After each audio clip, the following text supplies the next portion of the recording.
Olá, seja bem-vindo ao meu canal. Eu sou o professor Pedro Ana Júnior e aqui você vai aprender contabilidade de uma maneira prática e objetiva.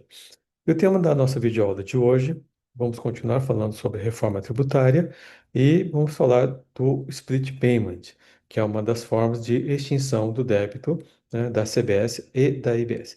Esse é um tema bastante relevante, muitas pessoas têm dúvida a respeito disso e a gente vai procurar esclarecê-las hoje nessa videoaula. Então, se você ainda não é inscrito no canal, se inscreve, acompanha, compartilha esse vídeo, porque a sua participação é muito importante aí, né, no desenvolvimento no canal. Sei que tem muita gente que assiste os vídeos, mas não é inscrito no canal. Então, se você puder se inscrever, é importante para poder ajudar no desenvolvimento do canal.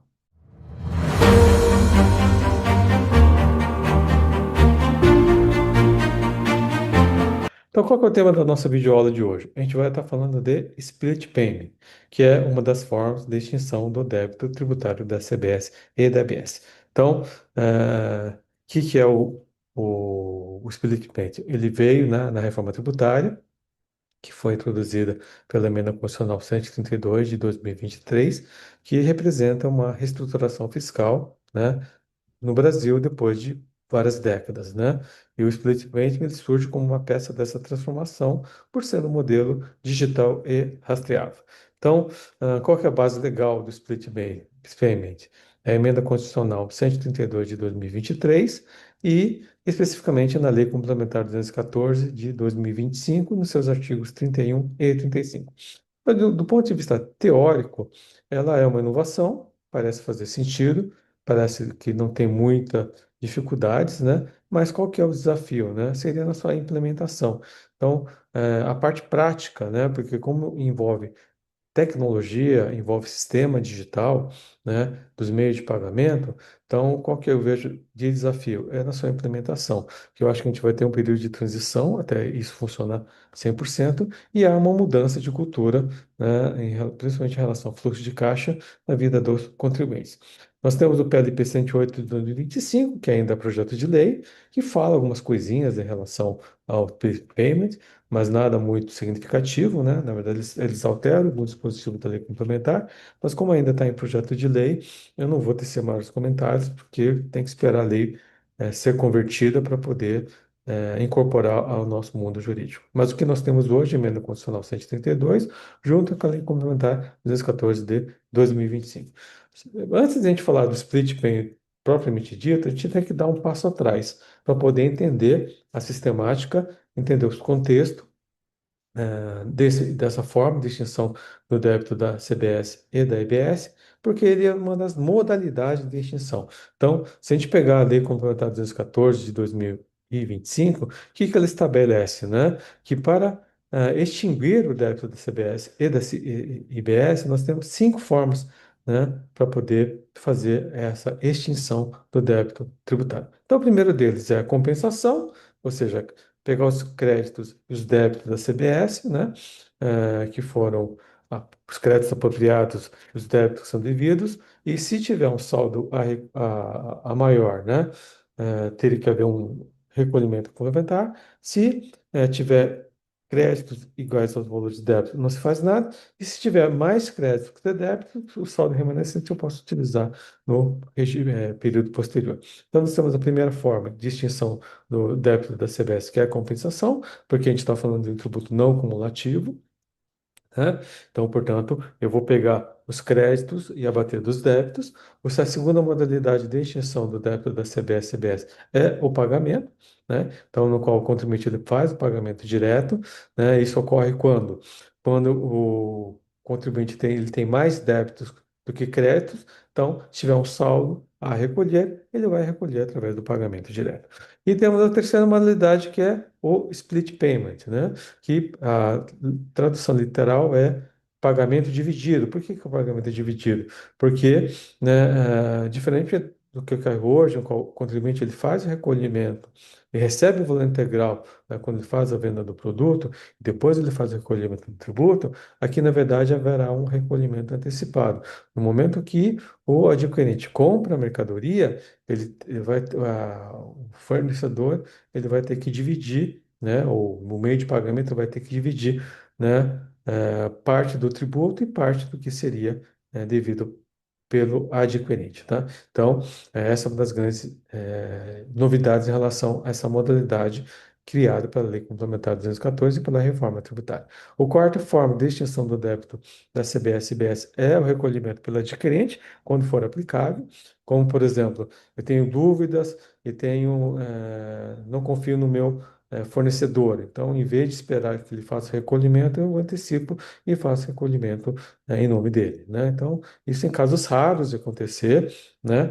Eu acho que são as situações específicas que isso vai acabar acontecendo, por parte do contribuinte. E o quinto forma de pagamento é quando a lei atribui a responsabilidade tributária para alguém fazer o recolhimento em nome de terceiro, tá? Então, essas são as cinco formas de extinção da CBS e DBS, que a gente tem que entender quais são elas para poder dizer que o split payment está no meio disso, né? Então, ele vai dentro desse sistema de apuração de IBS-CBS, vai ter o split payment, né? Porque qual que é a grande mudança que a gente tem em relação à sistemática anterior, né? O crédito do IBS e da CBS, estabelecido pela Lei Comunitária 214 de 2025, só vai poder ser feito pelo contribuinte quando houver o pagamento do tributo, tá? Então, hoje como é que funciona? Independente do pagamento ou não, eu tomo crédito, né, na minha escrita fiscal, né? Então, a partir da edição da Lei Comunitária 214 e quando estiver em vigência, né, a IBS e CBS, a apropriação desse crédito só vai ocorrer quando houver o pagamento por parte do fornecedor. Então, nós temos três momentos, né, que a gente tem que dividir essa apropriação do crédito. A emissão da nota fiscal, e nesse momento a geração do crédito, nos termos que dispõe o artigo 60 da Lei Complementar. Aí depois temos o pagamento da EBS e da CBS dessa nota fiscal, no qual o crédito é gerado e vai poder ser apropriado. Nós temos o artigo 47. Né? Então a gente vê já uma grande mudança, porque hoje o contribuinte ele apropria o crédito da emissão da nota fiscal e a partir da EBS e CBS, né, quando ela estiver em vigor, o crédito só vai ser apropriado a partir do pagamento. E essa utilização e apropriação é depois que há o pagamento por parte do contribuinte, né? E ele pode ser utilizado para compensação ou ressarcimento nos termos do artigo 53 da Lei Complementar 214. Então, a gente tem que entender essa sistemática atual que mudou, né, em relação à nossa sistemática anterior para poder entender o split payment. Então, por que isso, gente? Porque, diferentemente do que ocorre hoje o que acontece? O contribuinte é ele que apura o tributo e essa apuração é verificada posteriormente dentro do prazo decadencial pela autoridade fiscal. Com a CBS e BS, isso muda. Na verdade, é uma apuração assistida. Quem vai apurar o tributo é o fisco e, posteriormente, ela pode ser verificada ou contestada pelo contribuinte. Então, mudou os papéis.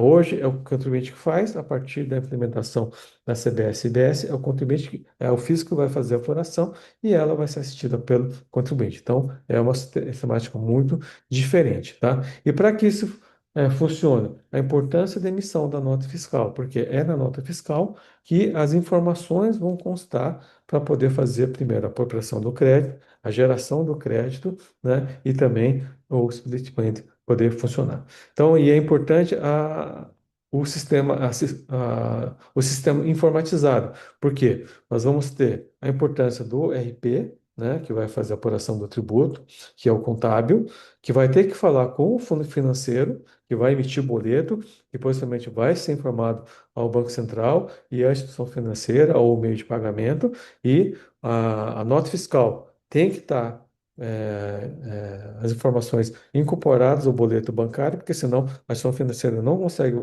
ler e saber se naquele pagamento vai ter IBS ou CBS, porque a gente sabe que tem pagamentos que não tem. Então, para poder saber e fazer o cruzamento das informações, a nota fiscal e a parte financeira e o boleto ou meio de pagamento tem que ter as informações para poder serem adequadamente é, interpretados pela instituição financeira. E depois a gente vai ter a Receita Federal do Brasil, o Comitê Gestor da IBS, que vai, né, ter que ter essa informação para poder ter o direito ao tributo, né, o recolhimento do tributo que está sendo feito pela instituição financeira. Então, a instituição financeira, nessa modalidade de pagamento do split payment, ela tem uma função muito importante, porque é ela que vai fazer a arrecadação desse tributo e depois vai repassar para a autoridade fiscal e o valor líquido vai repassar para adquirente da mercadoria, né? Então, o que muda com o split payment? Hoje, como é que é a sistemática? O tributo é pago no mês, né? É, o tributo é pago no mês seguinte à realização da venda. Com o split payment, o imposto é retido no ato da compra. Então, no momento que o adquirente faz o pagamento através de um meio eletrônico de pagamento, seja Pix, seja boleto, seja transferência bancária, haverá o quê? A retenção da IBS e da CBS, né, por meio da instituição financeira que estiver realizando a operação. E o vendedor recebe apenas o valor líquido e o imposto vai diretamente para o fisco. Então, do ponto de vista teórico, é assim que vai funcionar. Quais que são os desafios? A implementação disso e como é que isso vai funcionar na prática. Qual que é o contexto e a finalidade do split payment? Ele implementa uma prática internacional dos sistemas do IVA, né? O split payment ele tem a sua aplicação hoje na Itália e na Polônia. E quais que são os objetivos principais? Combater a sonegação e a inadimplência, porque nessa forma de sistemática de extinção do débito da IBS e da CBS através do split payment, a sonegação fica mais difícil, né? Porque o contribuinte ele recebe o valor, ele fica com o valor se ele quiser, se ele não quiser pagar, ele não paga o tributo e cabe ao fisco fazer a cobrança disso, né? E o contribuinte, o que que ele faz? Ele trabalha com dinheiro, né? Então ele utiliza o dinheiro do tributo para poder se autofinanciar. E a partir da implementação do Split Payment, isso acaba não existindo mais, porque a sonegação e a inadimplência acaba reduzindo de maneira significativa. Aumenta a segurança e a transparência das operações, né, porque eu tenho uma instituição financeira que vai estar fazendo esse recolhimento desse tributo e a retenção desse valor, e torna o recolhimento automático e digital. Então, esse é o contexto e finalidade da criação do Split Payment, que é uma maneira de facilitar a vida do fisco, da autoridade fiscal do Estado, né, no recolhimento desse tributo. Qual que é a estrutura da reforma tributária e do IVA dual, né? Então, a CBS, que é administrado pela União, né, diga-se, Receita Federal do Brasil, e o IBS, que é dos estados e municípios, através do comitê gestor, formam o IVA dual, porque é um IVA duplo, né? Que eu tenho dois entes fazendo a operação de fiscalização desse tributo. O Split PM atua como um mecanismo operacional desse modelo, alinhado à neutralidade fiscal, né? Então, esse é o princípio da reforma tributária. E qual que é o conceito, segundo a Lei Complementar número 214 de 2025? Nas transações de pagamento relativas a operações com bem ou serviço, os prestadores de serviços de pagamento deverão segregar e recolher ao comitê gestor do IBS e a Receita Federal do Brasil os valores devidos no momento da liquidação financeira, nos termos do que determina o artigo 31 da Lei Complementar 214 de 2025. Então, esse é o contexto, né, da sistemática de apuração do split payment, né, que determina que os meios de pagamento é que vão fazer o recolhimento da IBS e da CBS para a Receita Federal do Brasil e o comitê gestor. Então, essa é a sistemática. Então, o split payment, o que que é importante, né? Qual que é a premissa importante para a gente poder entender? Os meios de pagamentos têm que conversar com a nota fiscal, então é preciso informar, né, no boleto, né, no sistema de pagamento, né, o que que é IBS e CBS, que deve ser retido, né, que é devido naquela operação. Então, a nota fiscal tem que conversar com o meio de pagamento, tem que haver uma integração com o sistema de pagamento eletrônico e a CBS e IBS, né, para poder isso funcionar. Então, a contabilidade tem que conversar de uma maneira muito lógica e junto com Receita Federal, o sistema do IBS e da CBS, né? Hoje a Serpa está desenvolvendo esse software, então é importante ter essa integração, né? E tem que ter campos específicos na nota fiscal eletrônica para poder o sistema funcionar. Então, por isso que é importante a nota fiscal hoje, ela criou um papel bastante importante para que isso possa dar certo. O sistema de apuração gerido pelo gestor do IBS e pela Receita Federal do Brasil, ele tem um papel muito importante, porque se não funcionar, né, a sistemática não funciona, então a coisa não dá certo, então por isso que ela tem um importância bastante grande. E caso haja recolhimento a maior, né, na apuração, né, o saldo, o valor a maior retido indevidamente, ah, a transferência para o contribuinte até 3 dias úteis, né, nos termos do que a lei determina. Então, a gente tem que ver se, do ponto de vista prático, isso vai funcionar. Eu acho que no começo vai ter muita problemática de transição e depois que o sistema estiver 100% testado, talvez isso funcione de maneira perfeita. Então, a gente tem que ter bastante paciência aí quando o sistema começar a operar. Aqui a gente tem um exemplo prático, né, para a gente poder entender. Então, vamos imaginar, eu tenho uma venda de R$ 100.000, vai ter uma incidência de IBS de 10% de 10 mil, uma CBS de 9% de 9 mil, então o total da nota fiscal eletrônica é de R$ 119.000. Então a empresa, quando receber o pagamento por parte do adquirente, através de um sistema de pagamento, seja Pix, boleto, TED, né, o que vai acabar acontecendo? A ação financeira vai reter os R$ 19.000 do IBS e CBS, e a empresa vai receber o valor líquido de R$ 100.000. Então, o que muda em relação à sistemática hoje, de hoje? Hoje, o adquirente recebe 119 mil, faz a apuração e recolhe o tributo. A partir do momento da implementação do IBS-CBS e a modalidade de extinção do débito tributário começar a vigorar, o que vai acontecer? O contribuinte, né, não tem mais o posse desse dinheiro. Ele não vai mais poder trabalhar com esse dinheiro no seu caixa. Ele já vai estar sendo retido da ação financeira e a ação financeira vai repassar para a Receita Federal do Brasil e para o Comitê Gestor da EBS e ECBS. Então a gente tem que entender, gente, que o sistema ele vai estar funcionando. Então eu vou ter compensação, eu vou ter pagamento, eu vou ter split payment, eu vou ter retenção, eu vou ter recolhimento por parte do adquirente, tudo isso vigorando no mesmo momento. Então, vamos imaginar é, uma operação. A ação financeira recebe o valor daquele boleto. Então, antes de fazer a retenção, se for o split payment inteligente, ela vai apurar se o contribuinte tiver crédito. Se tiver crédito suficiente, né, para poder abater aquele IBS-CBS que deveria ser retido, não vai fazer a retenção. Então, por isso que o sistema tem que funcionar. Então, por isso que a gente entende que isso tem que ser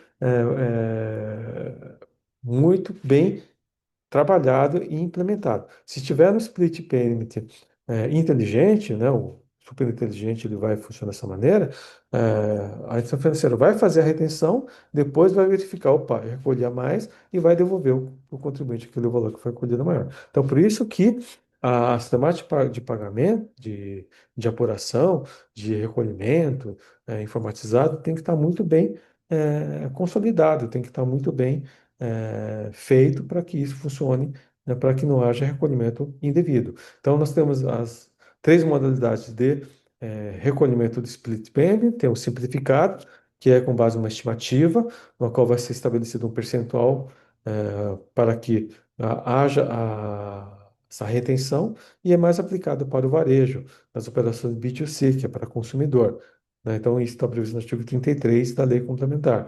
Nós temos os split payment inteligente, na qual vai se apurar créditos e débitos, que se aplica mais para B2B, né, para entre empresas, artigo 32 da Lei Complementar 214, e temos o super inteligente, que seria o modelo ideal, na qual o sistema já vai apurar o crédito e débito, e se o contribuinte tiver crédito, não vai fazer a retenção, se tiver débito, ele vai fazer a retenção. E pode ser que essa retenção pode ser parcial, pode ser total. Então, o sistema faz tudo. Então, esse seria o melhor dos mundos, mas a gente sabe que na prática, isso até acontecer vai demorar.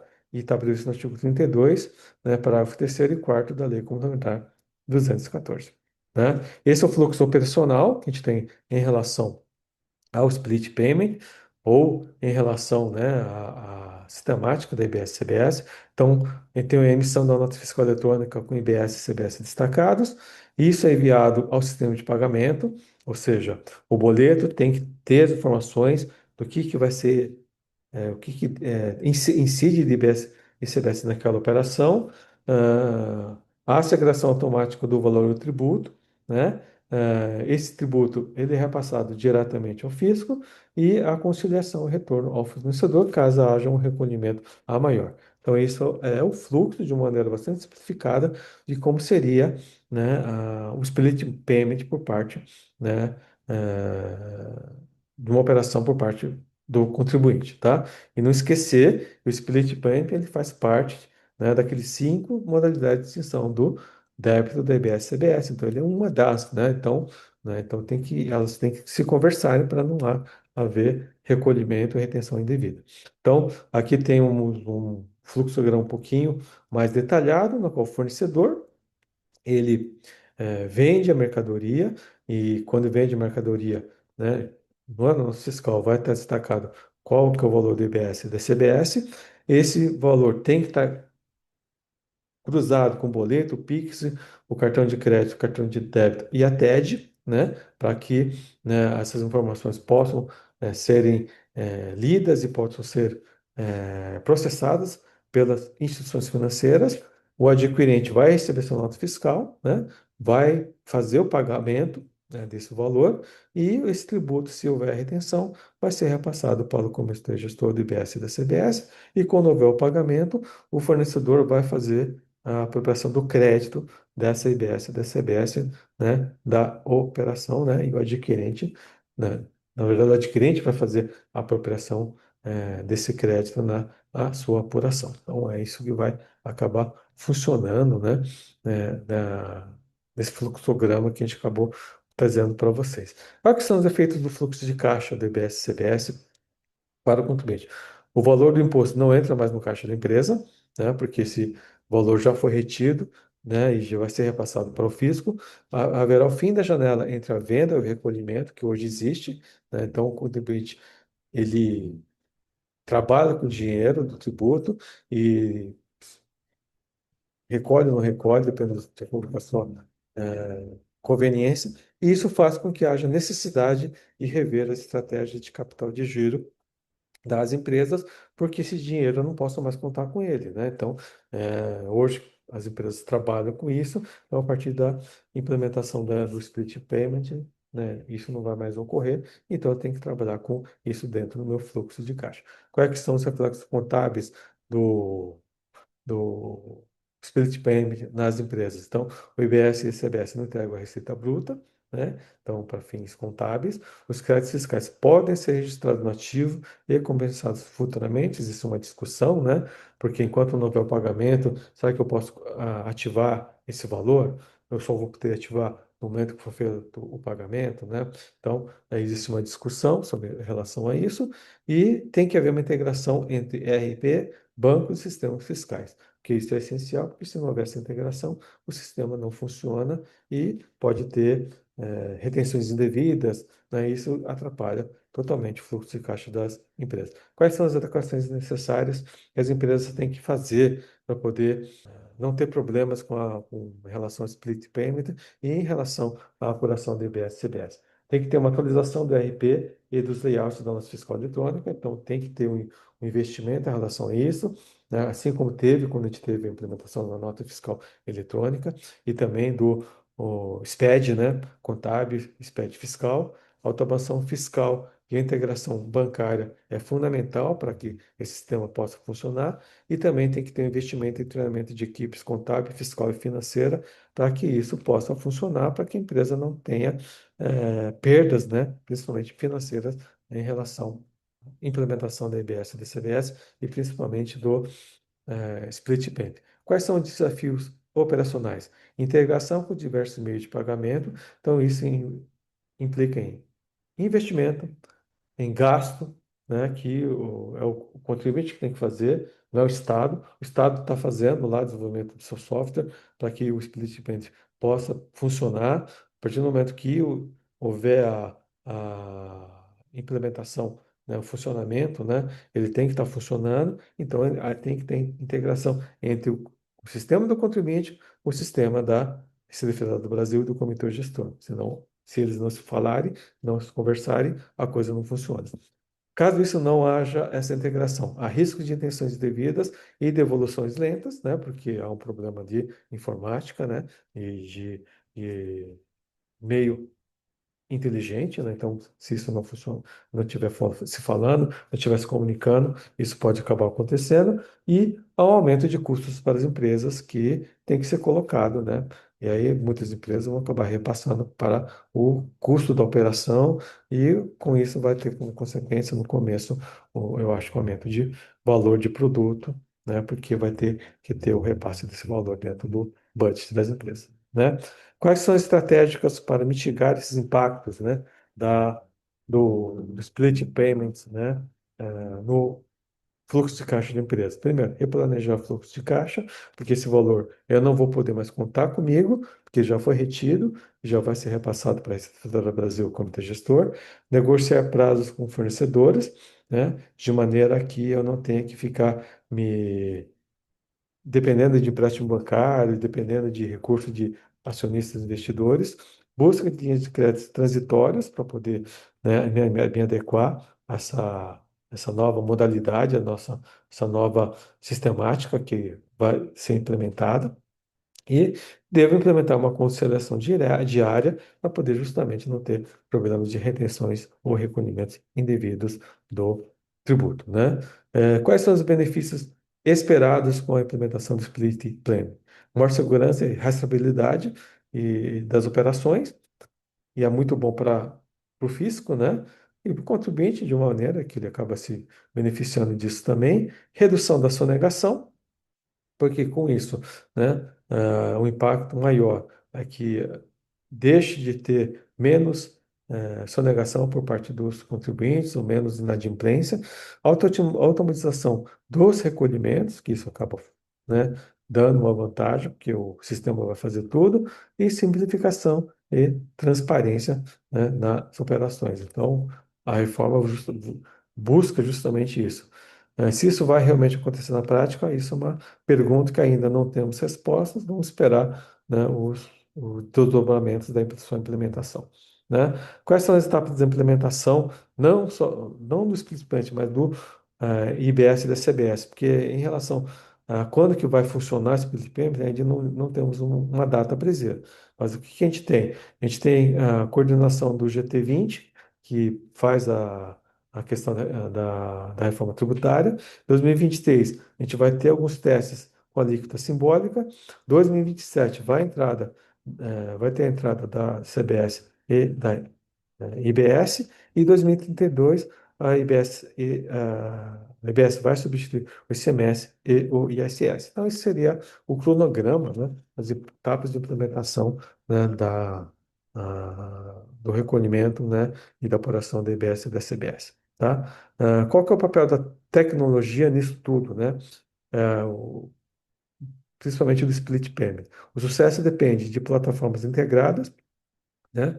Os APIs fiscais em tempo real, inteligência de dados. Então, vamos depender muito de tecnologia. Isso tem um lado, eu acho, ruim, né? Depender muito da tecnologia, né? E se ela não funcionar, a gente fica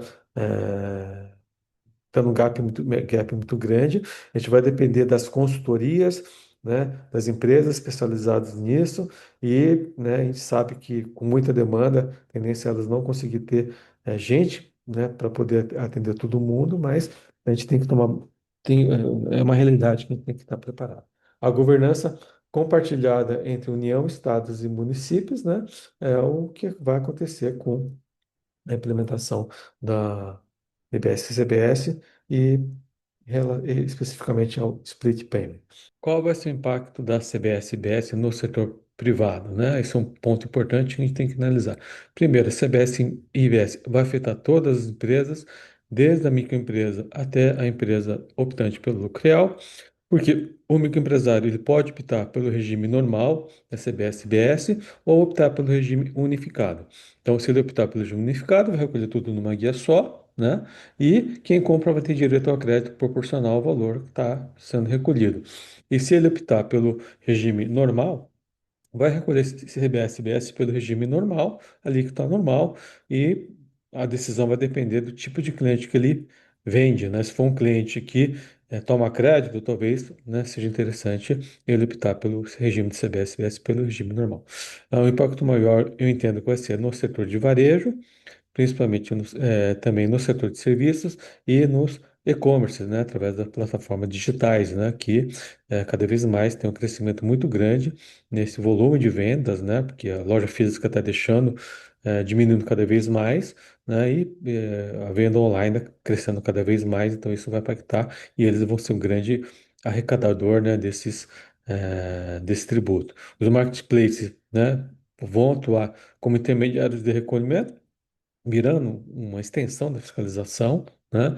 Porque como essas operações têm um volume muito grande de crescimento, então por força disso é que vai acabar, eu entendo que um papel importante, né, da questão do split payment, principalmente na questão de recolhimento, arrecadação e retenção desse valor.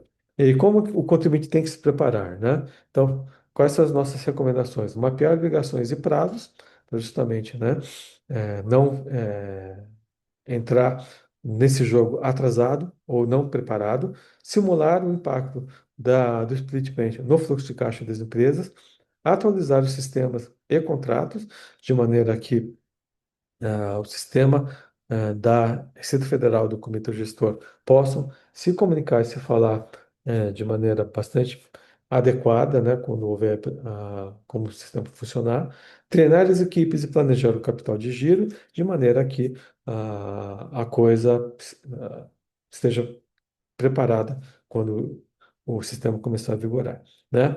Aí nós temos o supersistema da Receita Federal do Brasil, isso só para a gente trazer, né, a título de informação para vocês, né, que a Receita Federal do Brasil anunciou investimentos bilionários na criação de um sistema automatizado para viabilizar o split payment. A Lei Complementar 214 de 2025 cria a conta corrente fiscal e prevê a devolução em até 3 dias de valores pagos maior. O PLP 108, ele busca ajustar e dar segurança operacional ao modelo. E quais são as promessas? Agilidade nas devoluções, integração total entre fisco e pagamento e eh, transparência digital no controle tributário. Então, esse é o objetivo que o governo, né, através da Receita Federal, né, e do Comitê Gestor, está trazendo com a implementação do split payment na vida dos contribuintes. Quais são os desafios constitucionais e práticos, né? Esse modelo levanta alguns questionamentos jurídicos relevantes, né? Então, aqui isso é só a título de a gente poder trazer para vocês. Tem mais questionamentos que a gente pode até pensar. Isso trouxe só alguns, né? Primeiro, a questão do artigo 145, primeiro da Constituição Federal, a tributação deve respeitar a capacidade contributiva do contribuinte, porque o split payment, quando ele faz uma retenção desse valor, uma antecipação do tributo, e às vezes o contribuinte não deve, porque ele tem créditos, em relação àquela operação, só que elas não foram ainda apropriadas, isso vai ferir a capacidade do contribuinte, o contribuinte vai ter uma retenção indevida daquele valor. Aí temos também o artigo 116 do CTN, que diz que o fato gerador exige a ocorrência real da operação, né? Então, uma antecipação do recolhimento, né, sem a devida apuração, pode ferir, né, o artigo 116. Qual que é o risco, né? Tributação de operações canceladas ou inadimplidas. Inadimplidas. Então, isso pode gerar o quê? Uma riqueza fictícia por parte do Estado, né? E também a gente vai ter a redição velada do solvent repete. Pagamento paga-se antes e discute tributo depois do tributo. Então, isso, né, vai gerar o quê? Um contencioso por parte das empresas. Qual que é o dilema do varejo? O reembolso imediato ao consumidor versus a demora na devolução do imposto, né? Então, isso que vai acabar acontecendo, né? Então, teve uma retenção indevida. Como é que isso vai implementar na prática? Quanto tempo isso vai falar? A lei fala 3 dias, mas será que isso na prática vai acabar acontecendo? E isso pode gerar o quê? Uma erosão do capital de giro das empresas. Então, isso são desafios constitucionais e práticos que a gente tem que analisar e verificar, né? E a gente tem a questão do estado fiscal algoritmo, né? Quais que são os riscos e reflexões. Como cada vez mais a gente está dependendo da tecnologia, qual que é a vantagem? A vantagem é que o sistema faz tudo. Qual que é a desvantagem? Você cria uma dependência. Então, um supersistema pode aprimorar o controle fiscal, não pode substituir a Constituição. Então, o sistema não pode ir contra o que determina a nossa Constituição Federal. Se talvez lá na frente, haver uma necessidade de mudar a Constituição, mas enquanto ela não for alterada, a, o sistema informatizado tem que respeitar o que se determina a Constituição. E qual que é a consequência de uma automatização excessiva? Então, ela pode gerar decisões sem contraditório, erros sistêmicos sem responsabilidade clara, distorção da legalidade e proporcionalidade tributária. Então, isso pode acabar acontecendo, porque ela fere o que dispõe a lei e fere o que? A proporcionalidade tributária. Tem uma retenção indevida, eu tenho um recolhimento indevido por parte desse tributo, e o contribuinte vai levar um tempo para poder recuperar esse valor e ter isso no seu caixa. O risco de estado fiscal algorítmico, eficiente na retenção, mas falível na sua reparação. É isso que pode gerar, né, essa dependência da informática. Desafio: equilibrar a eficiência tecnológica com a segurança jurídica e a justiça tributária. Então, esse é um dos grandes desafios que a gente tem em relação a essa nova sistemática que o Split Payment está trazendo, e não só ele, mas também os outros sistemas de extinção do débito da CBS e IBS, junto com esse novo tributo que foi introduzido pela reforma tributária, que é um caminho sem volta da gente. Então, ela não vai ser adiada, ela já é uma realidade, ela já foi aprovada, e é só uma questão de tempo para ela começar a vigorar. Então, para a gente poder concluir essa videoaula, que ela já está até longa, né? Então, o split payment redefine o ato de vender, o imposto torna-se parte da operação, né? E o contribuinte ele não tem mais, né, ingerência sobre esse tributo, porque ele é retido, ele é repassado para a autoridade fiscal. Eu acho que as entidades de classe, né, confederações, federações, associações, têm um papel muito importante, né, nessa implementação, transição da reforma tributária do ICMS-CBS, porque ela ouve os problemas dos seus associados, né, e é uma voz que pode chegar até, né, o governo, através do Congresso, para poder, e Receita Federal, Comitê Gestor, para poder corrigir eventuais distorções, né, da sua implementação, para que o sistema possa vigorar, evitando prejuízos para o contribuinte. E esse sistema promete uma eficiência e transparência, mas exige adaptação tecnológica e planejamento financeiro. Então, cabe aqui essa reflexão. Então, o split payment é uma das formas de extinção do débito da CBS e DBS. Vai depender muito da tecnologia para ele poder funcionar 100%, e vai depender de muito investimento por parte das empresas, tá? Então, eu gostaria de agradecer a sua atenção, né? Espero que você tenha gostado desse vídeo. Se gostou, compartilhe esse vídeo, se inscreve no canal e ative as notificações, porque a sua participação é bastante importante. Obrigado, até a próxima.